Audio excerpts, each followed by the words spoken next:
First things first, we gotta turn on Studio Tone Central.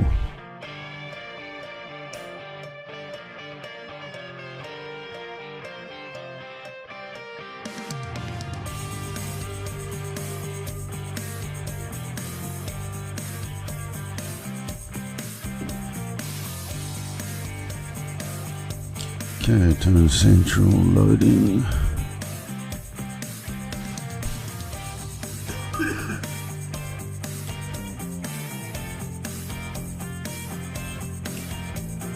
Okay, select GT-1000. We're not using Cubase or anything, so just the first one. Okay.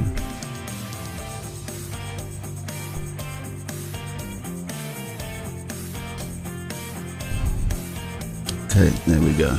We are now in.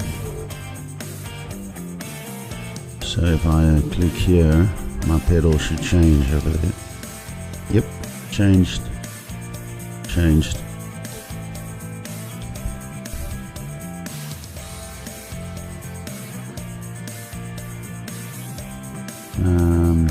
Here's the backup I made yesterday. Okay, so what I've got running here is my guitar comes in over here. A couple of divider channels. I'm not using the mixers. My loopers there for when I need to program. Effects one is my wah. So as soon as I touch my wah, that will turn on. Let's have a look. There you go. There you go. On, off, on, off. Okay, effects, EQ3 not using, foot volume not using. This is an octave over here. So I turn that on with control number 1. Then I have a divider channel here, single, channel A over here is my clean, which at this point in time I'm still tweaking, but I've got it as close as I like for now. So there's my clean. Running into a compression, not using the distortion, giving it a gentle EQ in some of the mid-range and bottom end over here, and then by pressing button number 1 we flip from this channel to this one. Have a look here, and then this light goes red.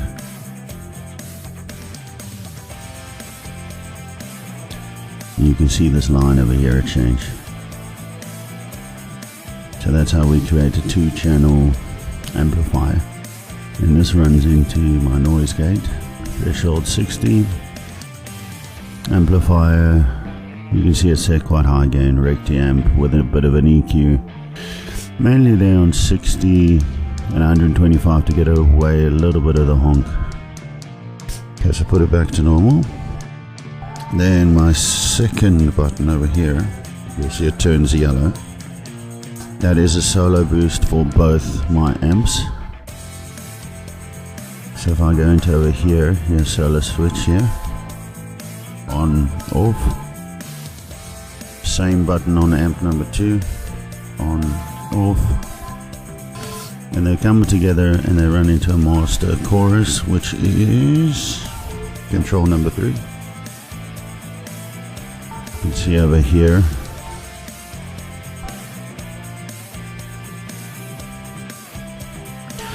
Okay, and then my control number 2 is just whatever effect I feel like using at the time. Control number 2 at this point in time I think is a flange over here. Yeah, and if I turn control 2 on and off, that's on and off.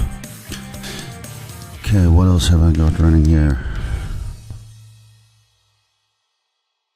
My master delay and reverb. Reverb is number 3, and delay is number 4, and then I've got a tap over here. And there you go. And yeah, so here are all my signs and whatnot. Okay, so number 3. Number 3 is going to be my reverb on and off. So let's go to reverb. Verb, source, number 3, on and off,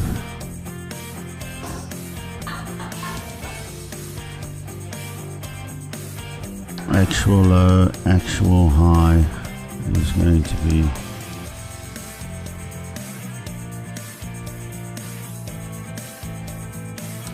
6.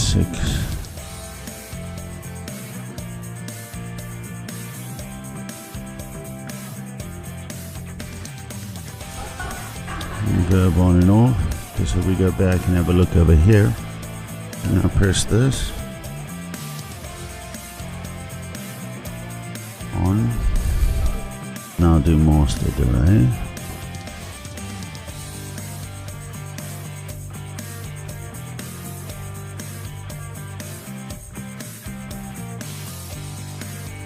Where are you, master delay?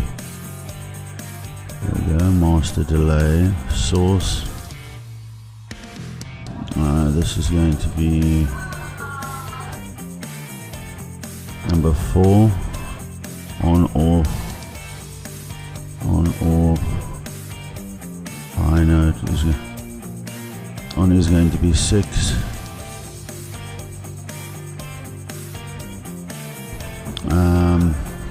Okay, so if I close that, just check it. Here comes reverb. Here comes delay. Oh, it would probably help if I actually turn that unit on.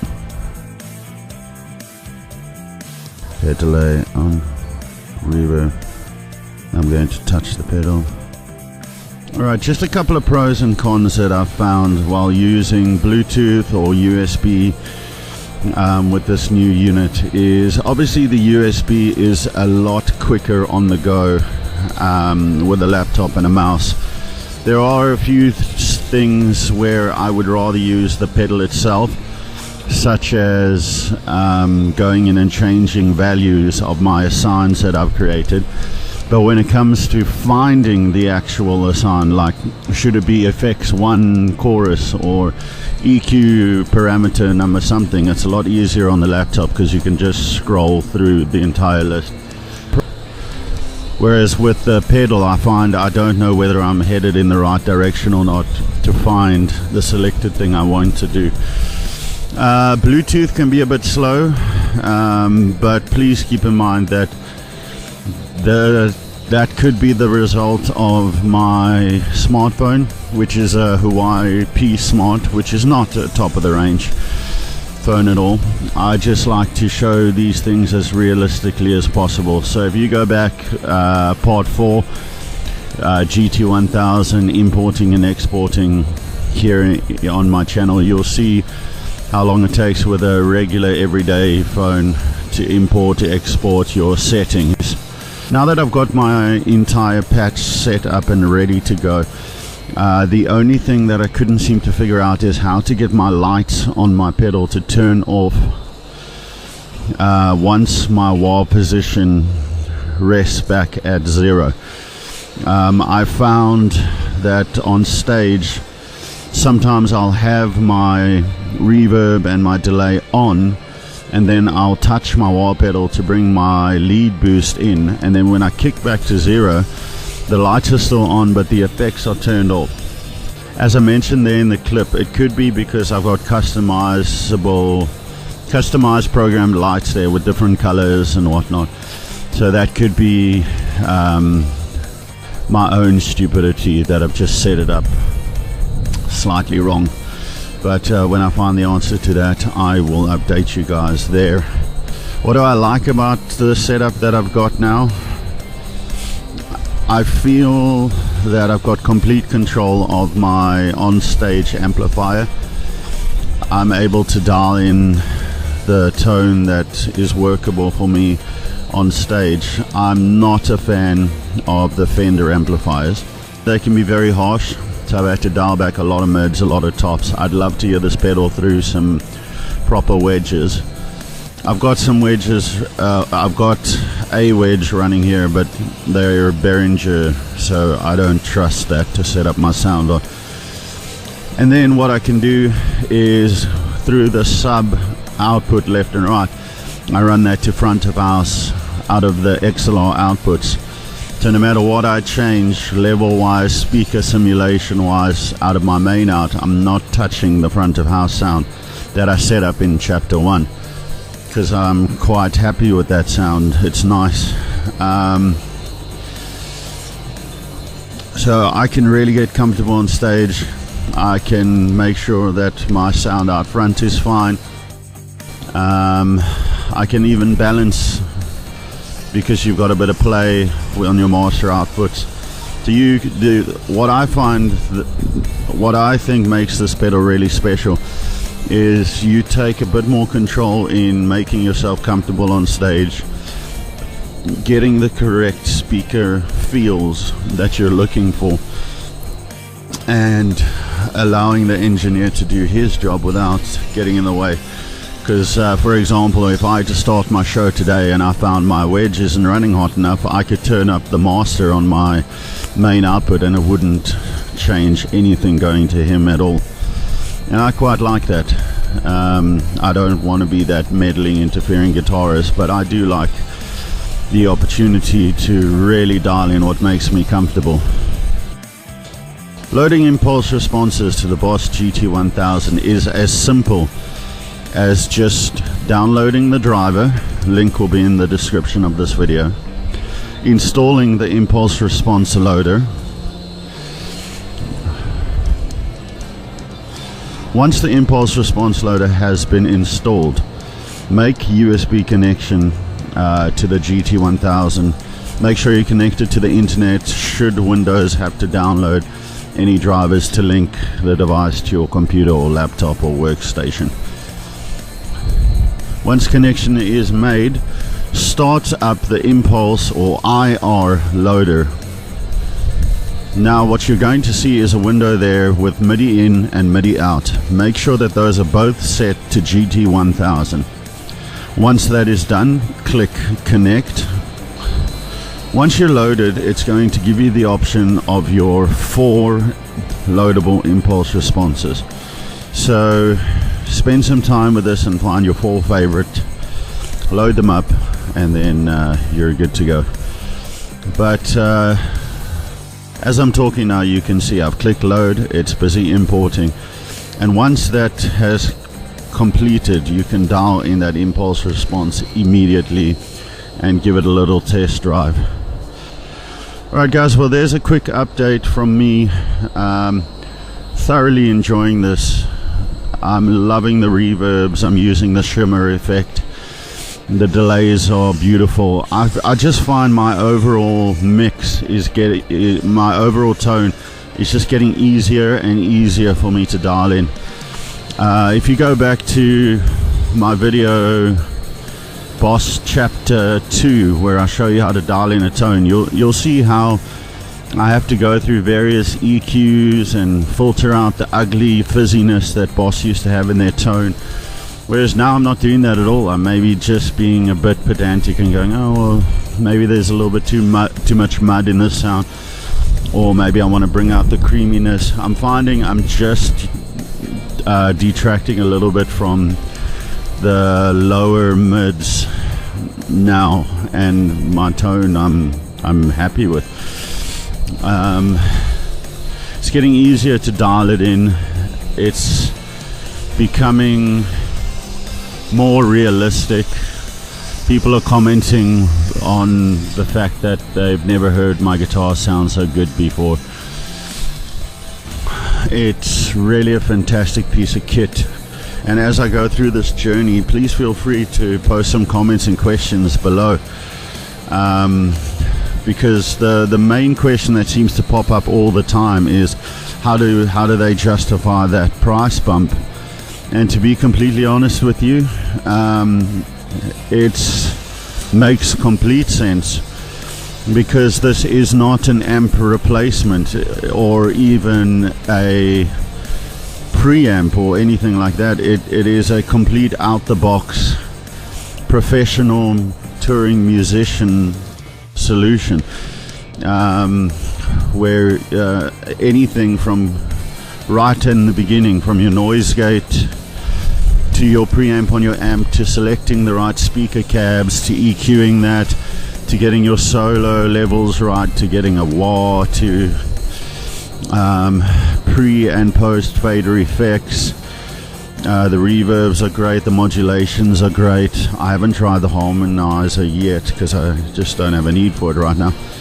It's literally an A to Z solution for any professional guitarist, and I can't imagine somebody plugging this in and not being able to dial in a tone for a show if you arrived at a venue and were not given any backline. Just give the person a good set of wedges and they can dial in a nice tone. I'm starting to feel what this aired technology is, and it's all about those speaker cabs now, and the way that the mics and the way that the mic selection, mic positioning all comes into play in this virtual room that you create. And don't see it as an amp sitting on stage. Imagine you're behind a glass wall, you're picking an amp and you're listening to that amp through reference speakers, but now that amp is starting to take shape on stage with you, as well as a virtual routing system.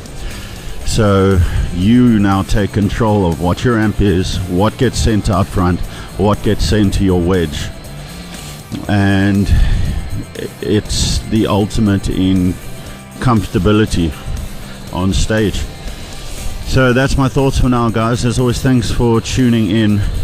Well done to Boss. This really is an amazing unit, and I've only just breached the service here. So my new slogan for all these videos regarding anything GT-1000, hashtag save that.